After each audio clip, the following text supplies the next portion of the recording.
It is March 16th, 2011, and this is the SC Center.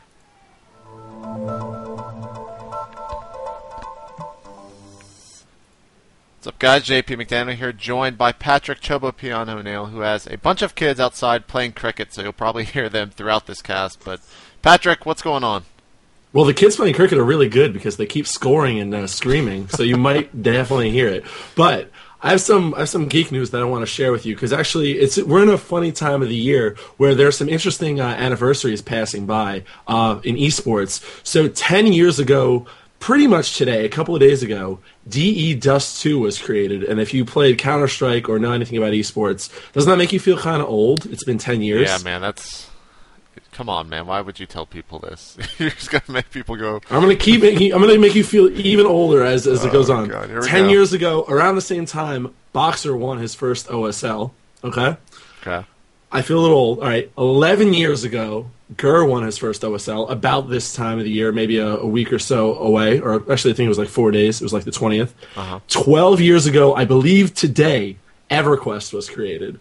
So that goes out to you WoW nerds, and that's JP, you know. Thank you. Anyway, that's all I got, though. Now that I feel very old and dated, let's talk about the MLG 2000 full announcement of the calendar that just came out last night. And there are the actual dates on the right side. You can see Dallas, Columbus, Anaheim, Raleigh, Orlando, and Providence. I don't know why that couldn't fit there, but they decided to put Providence. But one of the things that a lot of people are upset about is the fact that on the July date, which is in Anaheim, we have the same weekend as EVO 2011, which will be taking place in Las Vegas. And then the event after that for August 26th through the 28th, we have PAX Prime. So, I don't know why they... I mean, I guess it is what it is. They couldn't really figure out any other dates, or they wanted to go head-to-head with those organizations, but that's just... I don't think that's going to be a good idea to try to split numbers or anything like that going through this year of esports. What are your thoughts on the announcement, Patrick? Well, I think the EVO announcement's the one that really makes you kind of scratch your head as far as esports, go splitting that up. I don't know how much PAX Prime actually does with streaming. I think as far as attendance, it'll probably cut down. Attendance, yeah. I mean, I guess there is no live streaming at PAX in the past, so we'll have to see. It's a shame. I mean, I don't know exactly why it happened. So if you don't know, I definitely don't know. So whatever. Anyway. Well. On to some better and brighter news. We had the GSL group. What groups was it tonight? Well, we had some groups play last night. Not really sure which ones they were. But we had Alicia from Slayers taking out MVP in the first set. When he took game one, I was thinking MVP is just going to be able to come back and 2-0 that. But then Alicia came back on Metalopolis and won. He is so aggressive off of 3 gates, which... I mean, even Artosis and Tasteless couldn't believe it, where MVP was just 3-raxing a lot of that time, and Alicia was being the one that was being really aggressive. You watched the game, Patrick. What were your thoughts? MVP deserves to be in Code A. Those are my thoughts. I thought the decision-making... I mean, Game 2 against Alicia, he came back with, I believe it was some Banshees against his Dark Templar play, and that was a good counter. I'll give it to him. That was well thought out. It was just the right move at just the right time, and he won him the game. But overall, man, MVP just felt like he was behind the whole time. I mean, yeah. And then we had the next game where he played against Genius, or the next series, excuse me, and Genius just 2-0'd him. Those games were not even that competitive, really. I wonder if MVP was just so upset after losing to Alicia in the first opening match that he just kind of let his game slip, and he's going to Code A, which I can't believe I'm saying MVP is going to be in Code A in GSL Season 6, I think. And Genius is still going to be in Code S, as well as Alicia, who probably deserves to be in Code S as well. But moving right along to the second set of matches, or the second group last night, we had Rain top and Hyperdub, and Rain made it through somehow. Patrick, talk to me a little bit about that. All right, so it was Rain. It was TVT, of course, naturally. And Rain versus Top, the first series. Top proving that he is improving, or at least that he is decisively above Rain. He 2-0'd him. There was no real doubt about the result there at any point.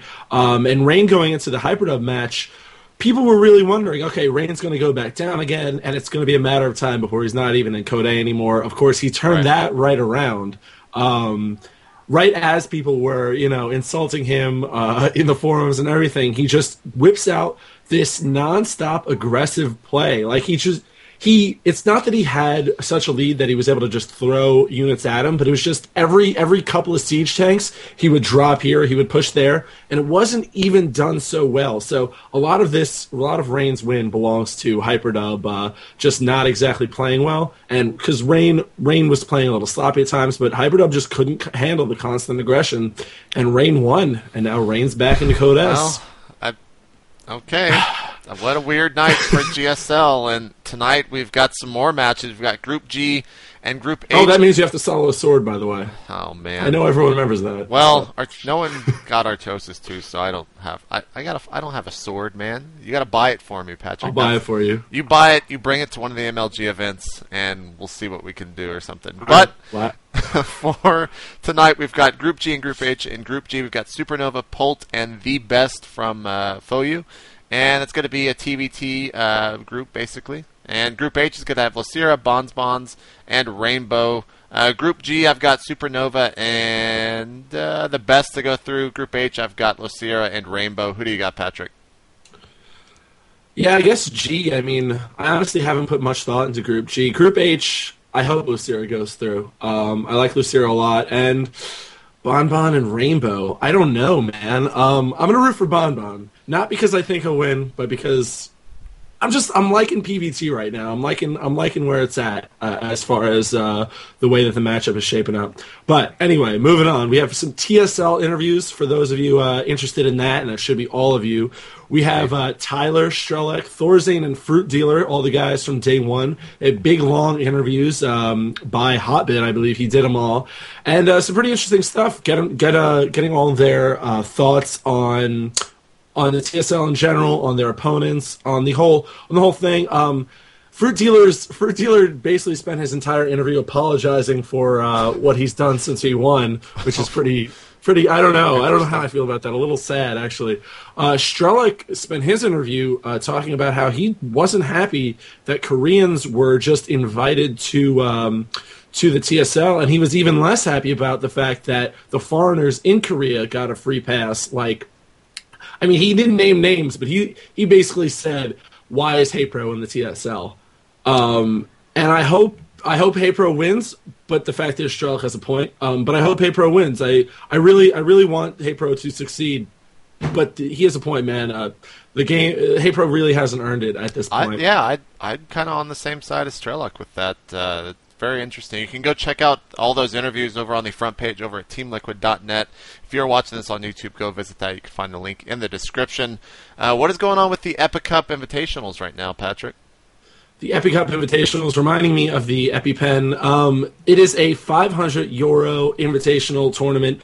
Some pretty big names like Damaga, Empire Cass, Goody, Sake. So definitely check that out if you're into the European scene, which I'm sure is everyone. I'm sure it's going to have some great names. Definitely. And then 12 weeks with the pros. We had Mr. Bitter and Rhett. If you haven't been following 12 weeks with the pros, if you're Zerg, I mean, even if you're not Zerg, it's a great educational tool, one of the best out there. He gets the players to really talk about their thought process step by step. You should check it out. What's going on with the Black Dragon League? Black Dragon League, the best named league in all of Starcraft 2. You can see the total rankings right now, but we did have some games played earlier, and it was White Raw versus Night End. Night End ended up taking that 2-1 over White Raw, and Braddock ended up beating White Raw as well 2-1. So White Raw having a little bit of an off day, losing 2 of those matches, but he's still at 5th right now, I believe, in the overall standings. Please go support the Black Dragon League. You can find them and find a link to their website in the description below. I believe they have matches 3 or 4 times a week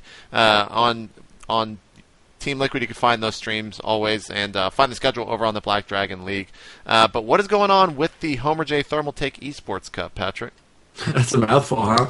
It is. Homer J is a mainstay in the German scene, and of course the German scene, one of the biggest and most active in the world, and it's been that way for a long time. So this is going to be a good event. It's about a €1,400 first prize, €200 for second. It's 16 players. There's a whole qualification system. Braddock has qualified already, so it's going to be some top-notch competition. We have Homer J doing the German commentary, Total Biscuit during the English one. And like I said, it's going to be an excellent event for the German community, and you should all definitely check that out. As far as TSL goes, by the way, just last night as we were doing the broadcast, they released the Round of 32 broadcast schedule. And what it is every Saturday, every Sunday, 2 p.m. Eastern, which is, again, the standard Team Liquid time to do things. They're having 4 games, or 4 series, actually, each. Basically, every day is going to be, for the next 2 weeks, every Saturday and Sunday is going to be chock full of amazing games. Day 1, in case you don't know, is March 19th, 2 p.m. Eastern, Tyler vs. Strelak, Sen vs. Phoenix, Thorzane vs. Fruit Dealer, and Night End vs. Boxer. You are excited about that, I am sure. Anyway. One last thing for me. Last night we talked about the Fnatic Roothouse story, and we basically got everything right. But just to clarify, just to make sure everyone got what we were talking about, Katz has a house down in Florida. He went to school right there, and he was looking for roommates just a couple of weeks ago, I believe. Druby wanted to go there full-time. TT1 wanted to play full-time, and Kiwi Kaki wants to go there to basically boot camp for MLG. So that's what's going to be happening for the next couple of, I guess the next 2 weeks until MLG happening. Boot camp classic reminds me of Counter-Strike, the CPL boot camps. Yeah. And it's good to see people doing that. You know, even if it's, I think Kiwi Kaki's probably going to go back to Canada. At least that's what Slash is telling me. So even so, if it's not permanent for all of them, it's still good to see them spending that time there. Boot camp really accelerates your skill for those couple of weeks, gets everything down to a pinpoint second. So thank you for that. And so thanks also to Slasher and to Genoz. Sorry for mispronouncing your name, for the tips today. You guys sent them in, and that was a huge help to us. Yeah, if you guys want to send in some tips yourself, you can do so at tips@itmejp.com. If we don't find something you guys want us to talk about, send it in, and we'll think about putting it on the show like we did today. You can follow myself at twitter.com/Twitter, or twitter.com/itmejp. Don't repeat that. I'm not sure why I did. Twitter.com/Chobopion if you want to follow Patrick. And also, I will be moving my YouTube channel over to youtube.com/itmejp. No TV there, so go subscribe. I'll be posting stuff to both YouTube channels this week, but next Monday I will cease to put it on to ItMeJP TV, so go follow the other channel. Patrick, you got anything else? Thanks for watching, guys. All right, we'll see you guys tomorrow at 5 p.m. Central Standard Time before the SC Center.